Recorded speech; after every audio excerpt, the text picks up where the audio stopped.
សួស្តីបងប្អូនថ្ងៃនេះយើងនឹងជជែកជាមួយគ្នាពាក់ព័ន្ធជាមួយនឹងការរៀបចំគោលដៅអ្វីដែលខ្ញុំចង់ណែនាំបងប្អូនអរគ្នាមុននឹងយើងទៅដល់ការជជែកពាក់ព័ន្ធជាមួយនឹងគោលដៅខ្ញុំចង់ឲ្យបងប្អូនមើលទៅលើទម្លាប់2របស់មនុស្សជោគជ័យទម្លាប់ទី1គេហៅថា proactive បើសិនជាយើងបកប្រែជាភាសាខ្មែរយើងអាចនិយាយថាអ្នកប្រតិកម្មកម្រិតខ្ពស់ឬក៏អ្នកប្រតិកម្មកម្រិតប្រូហើយអញ្ចឹងខ្ញុំសូមប្រើពាក្យ proactive ទៅរៀងស្រួលនិយាយជាង proactive ជាទម្លាប់របស់បុគ្គលជោគជ័យមានទម្លាប់ proactive នេះមានន័យថានៅពេលដែលមានស្ថានភាពណាមួយកើតឡើងជំនួសឲ្យការឆ្លើយតបទៅភ្លាមភាសាអង់គ្លេសយើងហៅថា reactions គាត់បែរទៅជា proact វិញមានន័យថាគាត់បានគិតជាមុនថាបើសិនជាខ្ញុំឆ្លើយតបនៅក្នុងស្ថានភាពមួយនេះវានឹងនាំឲ្យខ្ញុំទៅដល់ចំណុចណាអញ្ចឹងភាពខុសគ្នារវាង reactive and proactive ទី1 reactive មានន័យថាឆ្លើយតបភ្លាម proactive មានន័យថាគិតមុននិងឆ្លើយតបនៅពេលដែលមានស្ថានភាពណាមួយកើតឡើងឧទាហរណ៍មាននរណាម្នាក់គាត់បានមិនដឹងថាគាត់ខឹងមកពីណាប៉ុន្តែគាត់និយាយពាក្យអីមួយមិនសមរម្យចំពោះយើងហើយបើសិនជាយើងជាមនុស្ស reactive ប្រហែលជាយើងនឹងឆ្លើយតបដោយកំហឹងត្រឡប់ទៅគាត់វិញឬក៏ជេរឬក៏និយាយអត់ល្អត្រឡប់ទៅគាត់វិញប៉ុន្តែបើសិនជាយើងជាមនុស្សបែប proactive យើងនឹងគិតជាមុនថាប្រហែលជាគាត់មានស្ថានភាពលំបាកណាមួយពីមុនមកឬក៏ទើបតែជួបស្ថានភាពណាមួយដែលធ្វើអារម្មណ៍គាត់អត់ល្អហើយគាត់បានជះកំហឹងនឹងមកកាន់យើងហើយយើងមានសិទ្ធិក្នុងការឆ្លើយតបឬក៏ទទួលយកនៅអ្វីដែលជាកំហឹងរបស់គាត់ដែលគាត់ជះមកយើងហើយយើងត្រឡប់ទៅវិញដោយការដែលយើងខឹងទៅវិញឬក៏យើងទទួលស្គាល់ថាប្រហែលជាគាត់មានអារម្មណ៍មិនល្អពីមុនអញ្ចឹងយើងឆ្លើយតបដោយការពារដួងចិត្តរបស់យើងហើយធ្វើឲ្យមិនរំខានពេលពេញមួយថ្ងៃរបស់យើងហ្នឹង proactive គឺជាសកម្មភាពដែលយើងឆ្លើយតបដោយមានការគិតទុកជាមុនមានថាទោះបីស្ថានភាពអ្វីដែលកើតឡើងក៏ដោយយើងមុននឹងឆ្លើយតបយើងគិតជាមុនសិនភាសាខ្មែរយើងនិយាយថាគិតមុនគូនៅពេលដែលយើងនិយាយអំពី proactive និង reactive យើងចង់ផ្ដោតទៅលើរង្វង់2រង្វង់ទី1យើងហៅថាជារង្វង់នៃការខ្វល់ខ្វាយហើយរង្វង់មួយទៀតជារង្វង់នៃឥទ្ធិពលរង្វង់នៃការខ្វល់ខ្វាយយ៉ាងម៉េចមនុស្សប្រភេទ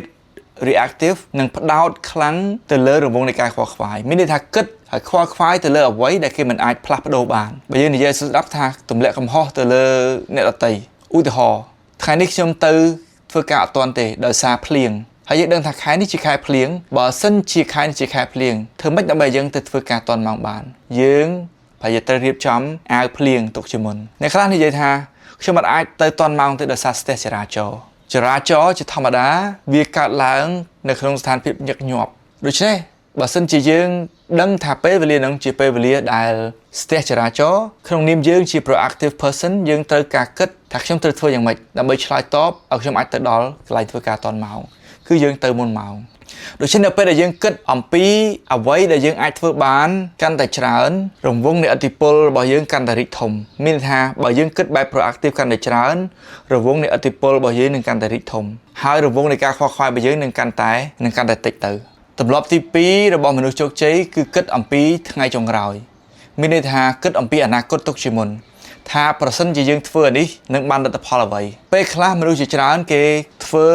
ហើយទៅគិតខ្មែរយើងថាគូហើយបានគិតបន្ទាប់មកយើងត្រូវការលុបត្រូវការគូវះឡើងវិញពីព្រោះយើងអត់បានគិតដូច្នេះជាការល្អមែនទែនដែលយើងគិតជាមុនដើម្បីឲ្យយើងដឹងថាយើងទៅផ្លូវណាយើងចង់ធ្វើអីអនាគតចង់ធ្វើអីបើសិនជាយើងដឹងថាយើងអនាគតចង់ធ្វើអីទើបយើងអាចស្វែងរកសាលាណាមុខវិជ្ជាណាដែលរៀនទៅត្រូវតាមជំនាញរបស់យើងផ្លូវមានច្រើននៅក្នុងជីវិតរបស់យើង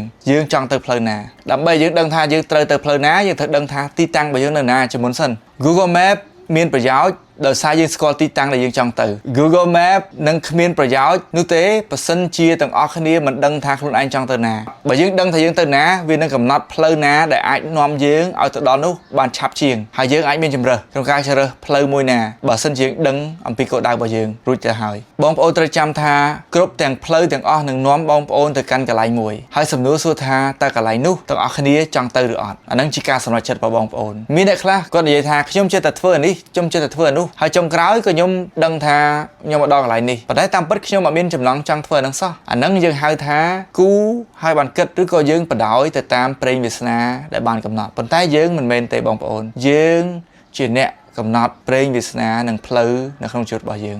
សូមធ្វើជាអ្នកនិពន្ធសម្រាប់ជីវិតរបស់អ្នក សំណួរសួរថាតើ